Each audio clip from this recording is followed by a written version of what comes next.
Hey guys, welcome back to the channel super ideas में आप लोगों का एक बार फिर से स्वागत है। तो दोस्तों, उत्तराखंड की गाइडलाइंस आ चुकी है जिसका आप सभी को इंतजार था कि लॉकडाउन फिर से होगा या अनलॉक होगा। तो चलिए एक एक करके सारी की सारी डिटेल्ड गाइडलाइंस देख लेते हैं। लगभग 10 पेजों की ये है, तो कंप्लीट इन्फॉर्मेशन इसीलिए मैं आपको इस पीडीएफ के थ्रू ही बता रही हूँ ताकि आप कोई भी अपडेट जो है वो मिस ना करें। तो ये आप देख सकते हैं, आज ही के दिन आई है ये। देहरादून 31 मई का है ये, ठीक है। कोविड-19 के संक्रमण के नियंत्रण हेतु कोविड कर्फ्यू के संबंध में। तो पूर्व में राज्य सरकार द्वारा राज्य भर में बढ़ते हुए कोविड-19 के संक्रमण के रोकथाम और नियंत्रण के दृष्टिगत कोविड कर्फ्यू के आदेश संख्या, जो पहले आदेश था वो 24 मई को जारी किया गया था। कोविड कर्फ्यू की अवधि को राज्य में गृह मंत्रालय सरकार द्वारा आदेश संख्या ये जो भी दी गई है 27 मई के प्राविधानों का संज्ञान लेते हुए 7 दिवस के लिए दिशा निर्देशों के साथ बढ़ाया जा रहा है। ठीक है। तो अभी क्या है कि राज्य में जो 1 जून से प्रातः 6 बजे से दिनांक 8 जून तक प्रातः 6 बजे तक कोविड कर्फ्यू प्रभावी रहेगा। तो आपका 7 जून तक बढ़ा दिया गया है, तो 8 जून की सुबह तक आपका कोविड कर्फ्यू जो है ये रहने वाला है। इसके अलावा मैं आप लोगों को बता दूं, अगर आप उत्तराखंड से बिलोंग करते हैं या उत्तराखंड की न्यूज के साथ अपडेटेड रहना चाहते हैं या उत्तराखंड के किसी एग्जाम की तैयारी कर रहे हैं, तो भी आप लोगों के लिए उत्तराखंड की न्यूज बहुत इंपॉर्टेंट है, जो मैंने सुबह सुबह मॉर्निंग में आप लोगों के लिए स्टार्ट की है। तो अगर अभी तक आप लोगों ने नहीं देखी है तो वो आप देखना स्टार्ट करें। और जिन लोगों ने अभी तक चैनल को सब्सक्राइब नहीं किया है, हर एक न्यूज से अपडेटेड रहने के लिए चैनल को सब्सक्राइब करें और बेल आइकन को प्रेस करना ना भूलें। तो कोविड कर्फ्यू के मध्य कोविड वैक्सीनेशन का कार्यक्रम राज्य में जारी रहेगा। वैक्सीनेशन हेतु निकटवर्ती कोविड वैक्सीनेशन सेंटर पर फर्स्ट और सेकंड डोज आवागमन हेतु वैक्सीनेशन रजिस्ट्रेशन मैसेज या फिर अदर प्रूफ आप लोगों को दिखाने होंगे, ताकि व्यक्तियों को निजी वाहन, टैक्सी या ऑटो रिक्शा में जाने हेतु छूट मिल जाए। तो आप वैक्सीनेशन के लिए जा सकते हैं, लेकिन वैक्सीनेशन का आपके पास कोई ना कोई प्रूफ होना चाहिए, कोई मैसेज हो, कोई रजिस्ट्रेशन हो या कोई भी प्रूफ हो आपके पास। कोविड-19 के संक्रमण को देखते हुए कोविड कर्फ्यू अवधि में यथावह विवाह समारोह आयोजित न करने की सलाह दी जाती है। यदि विवाह समारोह को स्थगित किया जाना संभव न हो तो अधिकतम 20 लोगों को आरटी-पीसीआर नेगेटिव टेस्ट रिपोर्ट जो अधिकतम 72 घंटे पूर्व के साथ सम्मिलित होने की अनुमति जिला प्रशासन द्वारा दी जाएगी। तो एक तो आप या तो विवाह अगर हो सके तो उसको पोस्टपोन कर दें, अगर संभव नहीं है तो ज्यादा से ज्यादा 20 लोग ही हो सकते हैं, 10 वर पक्ष, 10 वधु पक्ष, और आरटी-पीसीआर नेगेटिव रिपोर्ट जो है वो जरूरी है। शव यात्रा में भी अधिकतम 20 लोग ही सम्मिलित हो सकते हैं। समस्त शैक्षिक परीक्षण, कोचिंग संस्थान ये अगले आदेश तक बंद रहेंगे। ऑनलाइन डिस्टेंस लर्निंग की अनुमति जारी रहेगी और इसे प्रोत्साहित किया जाएगा। हालांकि एमबीबीएस जो 4th एंड 5th ईयर है, बीडीएस 4th ईयर या फिर नर्सिंग क्लास है 3rd ईयर, ये कंटिन्यू रहेंगे। राज्य, राष्ट्रीय और अंतर्राष्ट्रीय निकायों द्वारा परीक्षाओं के संचालन की अनुमति संबंधित विभागों द्वारा केस टू केस के आधार पर सभी संबंधित विभागों के अधिकारियों के द्वारा सूचना दी जाएगी। तो कोचिंग सेंटर या जो भी है क्लासेस वो सब भी बंद रहेंगे। समस्त सिनेमा हॉल, शॉपिंग मॉल, व्यापारिक प्रतिष्ठान, बाजार, जिम, खेल संस्थान, स्टेडियम, खेल के मैदान, स्विमिंग पूल, मनोरंजन पार्क, थिएटर, ऑडिटोरियम आदि स्थान और इससे संबंधित गतिविधियां भी अगले आदेश तक बंद रहने वाली हैं। जो भी सामाजिक, राजनीतिक, खेल गतिविधियां हैं, मनोरंजन, शैक्षिक या फिर सांस्कृतिक समारोह, कोई भी गैदरिंग है या लार्ज कंज्यूगेशन है, तो वो अगले आदेश तक बंद रहेंगी। मदिरा की दुकानें, शराब की दुकानें और बार ये सब भी अगले आदेश तक बंद रहेंगे। बाहरी राज्यों से उत्तराखंड राज्य में आने वाले सभी व्यक्तियों को अधिकतम 72 घंटे पूर्व की आरटी-पीसीआर टेस्ट रिपोर्ट और साथ ही राज्य में प्रवेश की अनुमति प्रदान की जाएगी। आप लोगों को अगर कोई बाहर से उत्तराखंड में जा रहा है तो आरटी-पीसीआर नेगेटिव रिपोर्ट ले जानी अनिवार्य है। इसके अलावा बाहरी राज्यों से उत्तराखंड राज्य में आने वाली सभी व्यक्तियों को अनिवार्य रूप से स्मार्ट सिटी के वेब पोर्टल smartcityderadun.uk.gov.in पर भी पंजीकरण करवाना होगा। सभी व्यक्तियों द्वारा राज्य में प्रवेश के उपरांत MHA, MOH and FW, GOI और स्टेट गवर्नमेंट द्वारा जो भी एसओपी जारी है उनका पालन भी करना होगा। बाहरी राज्यों से उत्तराखंड राज्य में अपने पैतृक गांव वापस आ रहे प्रवासियों द्वारा कोविड 19 के संक्रमण के रोकथाम हेतु विगत वर्ष की भांति ग्राम पंचायत या ग्राम प्रधान की निगरानी में जो भी गांव में विलेज क्वारंटाइन फैसिलिटी है उसमें 7 दिन तक आइसोलेट रहना होगा। आइसोलेट पूरा होने के पश्चात जब कोविड के 19 के लक्षण नहीं दिखेंगे तो ही आप अपने घर जा सकते हैं। ये जो विलेज क्वारंटाइन फैसिलिटी का संचालन है, यहाँ पर पेयजल व्यवस्था होगी, साफ सफाई भी होगी, बिजली की व्यवस्था होगी, बिस्तर आदि आने वाले व्यय का भुगतान ग्राम पंचायत को स्टेट फाइनेंस कमीशन से प्राप्त जो निधि है उससे वहन किया जाएगा। इसके अतिरिक्त आवश्यकता होने पर जिलाधिकारी द्वारा राज्य आपदा मोचन निधि यानी कि स्टेट डिजास्टर रिस्पांस फंड और सीएमआरएफ से विलेज क्वारंटाइन फैसिलिटी में होने वाले व्यय ग्राम पंचायत को ही प्रदान किया जाएगा। आप लोगों को उसके लिए कोई भी पे नहीं करना है। ये मैं बात कर रही हूँ विलेज की, तो इस बात का आप ध्यान रखें। विगत वर्ष की भांति इस वर्ष भी जिला प्रशासन द्वारा आवश्यकता अनुसार क्वारंटाइन सेंटर्स का संचालन जिला स्तर पर किया जाएगा। उपरोक्त पर आने वाले व्यय का भुगतान स्टेट डिजास्टर रिस्पांस फंड के कोविड 19 मैनेजमेंट के मानक अनुसार और सीएमआरएफ से वहन किया जाएगा। कोविड कर्फ्यू अवधि में नगर निकाय द्वारा समर्पित सार्वजनिक स्थलों, आवासीय क्षेत्रों, bus stand, railway station, markets, mandi आदि भीड़भाड़ वाले स्थानों को निरंतर सैनिटाइज करवाना सुनिश्चित करेंगे। कोविड कर्फ्यू अवधि में निम्नवत सेवाओं से जुड़े व्यक्तियों, दुकानों, कार्यालयों को सशर्त सोशल डिस्टेंसिंग और कोविड के जो सेफ्टी प्रोटोकॉल्स है उनके साथ ही कार्य करने की छूट प्रदान की जाती है। नेक्स्ट है कि समस्त स्वास्थ्य सेवाएं जैसे कि आयुष सहित यथावत संचालित 24 घंटे रहेगी, जैसे कि चिकित्सालय, नर्सिंग होम, क्लिनिक और टेलीमेडिसिन दवाएं, dispensary, chemist, pharmacy, Jan Aushadhi केंद्र सहित समस्त दवाओं की दुकानें, ऑप्टिकल शॉप, मेडिकल उपकरण की दुकानें, ये सब 24 घंटे चलती रहेंगी। चिकित्सा प्रयोगशालाएं, सैंपल संग्रह गृह, collection centres, pharmaceuticals, medical research lab, Covid 19 संबंधित अनुसंधान करने वाले संस्थान, पशु चिकित्सा अस्पताल, औषधालय, क्लिनिक, पैथोलॉजी लैब, वैक्सीन और दवा की बिक्री और आपूर्ति, कोविड 19 के संक्रमण रोकने हेतु अस्पतालों और आवश्यक सेवाओं के सुविधा प्रदान करने वाले अधिकृत निजी प्रतिष्ठान जिसमें कि होम केयर प्रोवाइडर, डायग्नोस्टिक्स या फिर सप्लाई चेन फर्म्स शामिल हैं।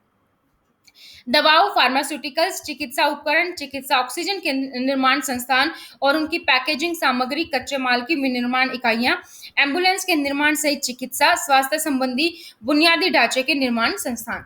अब बात कर लेते हैं वित्तीय संस्थान की, जैसे कि बैंक है या फिर कोई भी सहकारी वित्तीय समितियां हैं, तो उनके लिए क्या है। तो बैंक शाखाएं सुबह 10 बजे से लेकर दोपहर के 2 बजे तक खुले रहेंगे। एटीएम बैंकिंग संचालन के लिए आईटी सेवा प्रदाता बैंकिंग संपर्क यानी कि बीसी, एटीएम संचालन और नकदी प्रबंध एजेंसियां ये रहेंगी। सहकारी वित्तीय समितियां और इंश्योर्ड पर्सन को आवश्यक सेवाएं प्रदान करने के लिए एम्प्लॉय स्टेट इंश्योरेंस कॉर्पोरेशन के समस्त क्षेत्रीय, उप क्षेत्रीय और शाखा कार्यालय। ठीक है। संबंधित संस्थानों द्वारा न्यूनतम कर्मचारियों के साथ काम करने के लिए प्रयास किए जाने चाहिए। जहां तक संभव हो कर्मचारियों को घर से ही काम करने के लिए प्रोत्साहित किए जाने चाहिए। तो बैंकों में भी या फिर ईएसआईसी में भी या सहकारी वित्तीय समितियों में भी ये कोशिश की जाएगी कि लोग जितने कम हो 50% तक मिनिमम रखें, 50% तक रखें और उससे ज्यादा लोगों को वर्क फ्रॉम होम दिया जाए। अब बात करते हैं पब्लिक यूटिलिटीज की। ठीक है। तो तेल और गैस क्षेत्र जिसमें उत्पादनों का उत्पादन है, परिवहन, वितरण, भंडारण है, फुटकर बिक्री शामिल है, पेट्रोल, डीजल, मिट्टी का तेल, रसोई गैस आदि, तो ये जैसे पहले चलते आ रहे थे ये वैसे ही अभी भी संचालित रहेंगे। राज्य स्तर पर बिजली का उत्पादन, पारेषण और वितरण, डाकघरों सहित डाक सेवाएं, राज्य में नगर पालिका, स्थानीय निकाय स्तरों पर जल, स्वच्छता और अपशिष्ट प्रबंध क्षेत्रों का संचालन, टेलीकॉम टावरों के रखरखाव, प्रीपेड मोबाइल कनेक्शन के लिए रिचार्ज सुविधाएं सहित दूरसंचार, डीटीएच, इंटरनेट सेवा प्रदाता, जन सुविधा हेतु कर्मचारी और वाहनों का आवागमन। कोविड कर्फ्यू सुरक्षा प्रोटोकॉल का पालन करने के लिए करते हुए इलेक्ट्रीशियन, प्लम्बर को भी अपने व्यावसायिक कार्य हेतु आवागमन में छूट रहेगी। अब बात करते हैं वाणिज्यिक और निजी प्रतिष्ठान। जैसे कि कोविड कर्फ्यू के दौरान सार्वजनिक वितरण प्रणाली के खाद्यान्न वितरण को सरल बनाने के लिए राज्य के समस्त जो पीडीएस राशन वाली दुकानें हैं, सस्ते गल्ले की दुकानें, वो 1 जून 2021 से 8 जून 2021 से तक सुबह 8 बजे से सुबह 11 बजे तक खुली रहेंगी। राशन की दुकानें, किराने के सामान की दुकानें या फिर जनरल स्टोर 1 जून से 5 जून तक 1 जून और 5 जून को 8 बजे से दोपहर 1 बजे तक खुलेंगे। स्टेशनरी और किताबों की दुकान 1 जून को और 5 जून को ही खुलेंगी, 8 बजे से 1 बजे तक। ये भी सभी मालवाहक जैसे लदे हुए वाहन आते हैं, खाली आते हैं, उनको राज्य या अंतरराज्यीय आवागमन के साथ सामग्री के परिवहन की अनुमति है। फल, सब्जी, डेयरी, दूध, बेकरी, मैन्युफैक्चरिंग, मांस, चिकन और मछली की बिक्री, उनके परिवहन, वेयर हाउसिंग और संबंधित गतिविधियां दैनिक आधार पर प्रातः 8 बजे से 11 बजे तक खुलेंगे। ये प्रतिष्ठान सभी कोविड-19 सुरक्षा प्रोटोकॉल्स का पालन करेंगे। आम जनता को फल और सब्जियों आदि की सीधी खरीद के लिए मंडी परिसर में प्रवेश करने की अनुमति नहीं होगी। जिला प्रशासन द्वारा स्थानीय विक्रेताओं के माध्यमों से फलों और सब्जियों, डेयरी, दूध, मांस आदि की होम डिलीवरी को भी प्रोत्साहित किया जाएगा।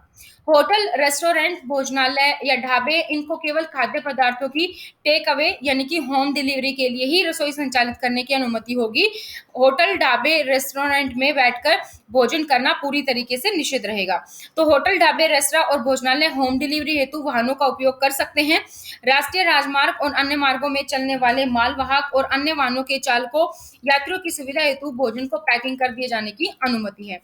कोविड-19 सुरक्षा प्रोटोकॉल का पालन करते हुए पशु चारा, बीज, उर्वरक और कीटनाशक से संबंधित प्रतिष्ठान और उनके परिवहन, वेयर हाउसिंग और अन्य संबंधित गतिविधियां दैनिक आधार पर 8 बजे से 11 बजे तक खुले रहेंगे। ई कॉमर्स प्लेटफॉर्म के अंतर्गत जैसे Amazon, Flipkart, blue dart, DTDC, Myntra आदि सभी सेवाओं की ऑनलाइन डिलीवरी, होम डिलीवरी की अनुमति है। राज्य के किसी भी स्थान पर चेकिंग के दौरान उन सेवादाता कंपनियों के कर्मचारियों को अपने प्रतिष्ठानों से जारी किए गए वैध परिचय पत्र को दिखाना अनिवार्य होगा। खाद और किराने की दुकानों के फुटकर विक्रेताओं को भी होम डिलीवरी की अनुमति होगी। प्रिंट, इलेक्ट्रॉनिक्स और सोशल मीडिया, दूरसंचार, इंटरनेट सेवाएं, प्रसारण, केबल सेवाएं, डीटीएच और optical fibre, petrol pump, LPG, petroleum, gas खुदरा, ये सब अपने अकॉर्डिंग ओपन हो सकते हैं।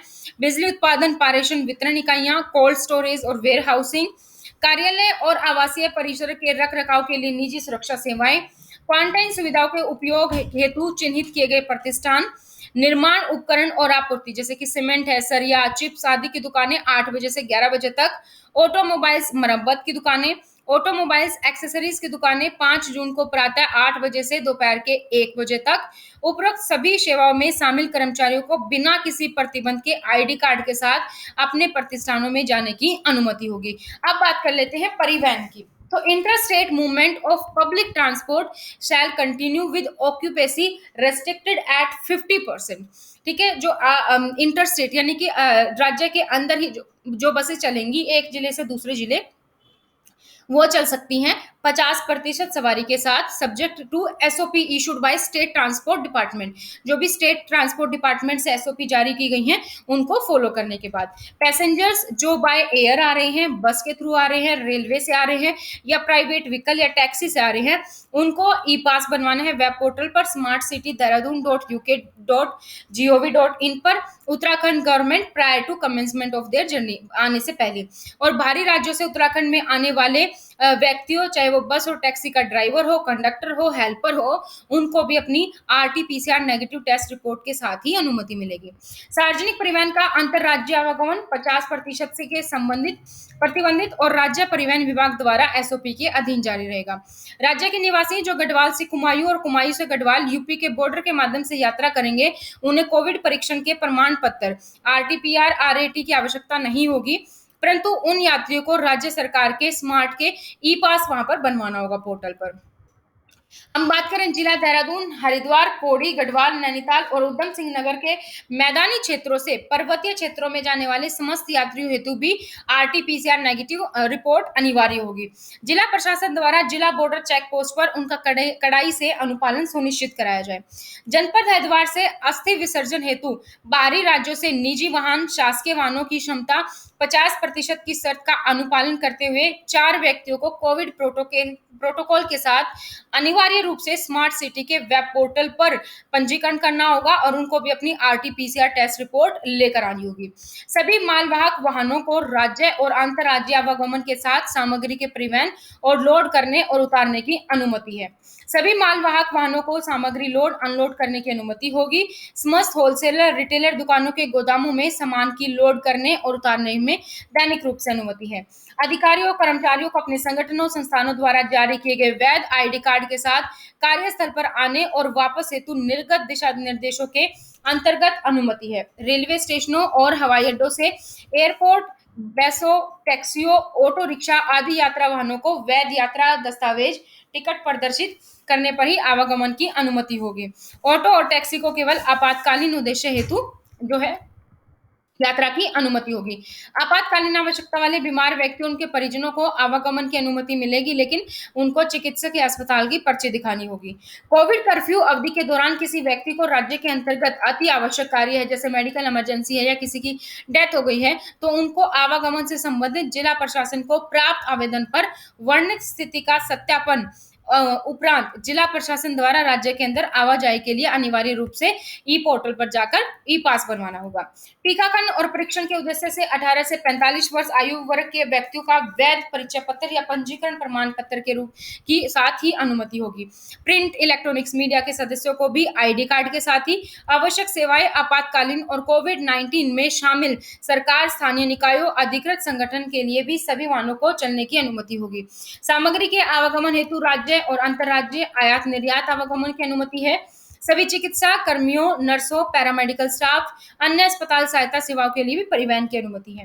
कोविड-19 व्यवहार के नियम और प्रोटोकॉल के साथ 50% की सीमा के अधीन निजी वाहनों को वैध आईडी के साथ ही आकस्मिक कारणों के साथ अनुमति दी जाएगी। अब हम बात करते हैं समस्त कृषि, उद्यान, पशुपालन और संबंधित गतिविधियां जो पूरी तरीके से नियमानुसार संचालित रहेंगे। किसान और खेत श्रमिकों द्वारा कृषि कार्य जैसे बुआई के लिए नर्सरी के कार्य या भूमि की तैयारी, सिंचाई, रोपण, कटाई, थ्रेसिंग, प्रोसेसिंग, पैकेजिंग, इन सब के लिए ओपन है। कृषि बागवानी के लिए, फ्लोरिकल्चर के लिए फ्लोरिकल्चर और अन्य गतिविधियां जैसे खरीद वितरण है, पैकेजिंग, वेयर हाउस, मंडियां, कोल्ड स्टोरेज, कृषि मशीनरी, उनके स्पेयर पार्ट्स, उर्वरक, कीटनाशक आदि से संबंधित, दुग्ध प्रसंस्करण यानी कि प्रोसेसिंग संयंत्रों द्वारा परिवहन और आपूर्ति श्रृंखला सहित दूध और दूध उत्पादों का संग्रह, पोल्ट्री भी, फार्म, मत्स्य पालन और हैचरी, ये सभी भी ओपन रहेंगे। अब हम बात करते हैं सरकारी और निजी उद्योग की।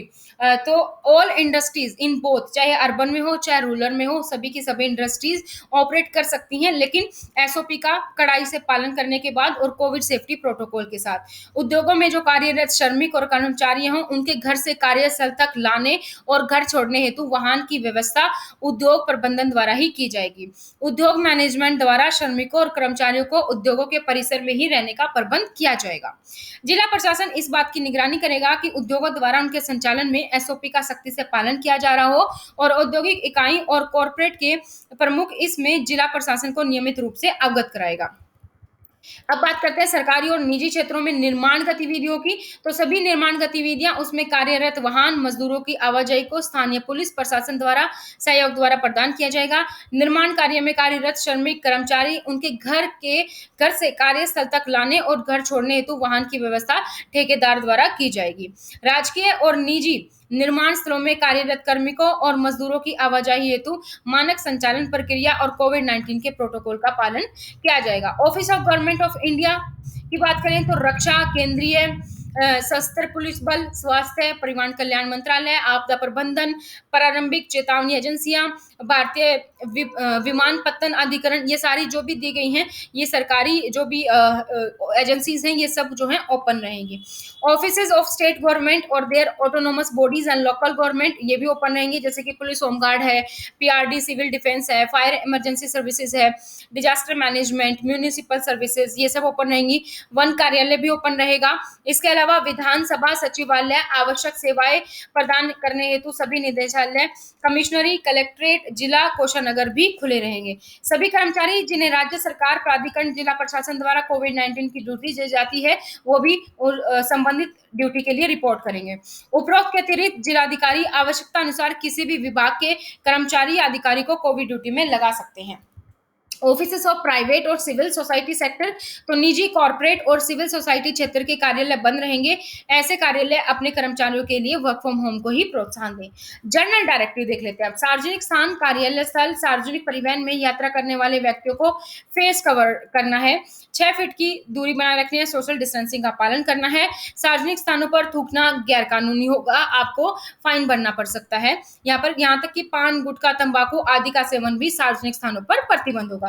कमजोर और संवेदनशील व्यक्तियों की सुरक्षा हेतु वो लोग घर से बाहर ना निकलें जिनकी 65 वर्ष से अधिक आयु है, या पर्सन विद को मॉर्बिडिटीज है, गर्भवती या स्तनपान करवाने वाली महिला और 10 वर्ष से कम आयु के बच्चे।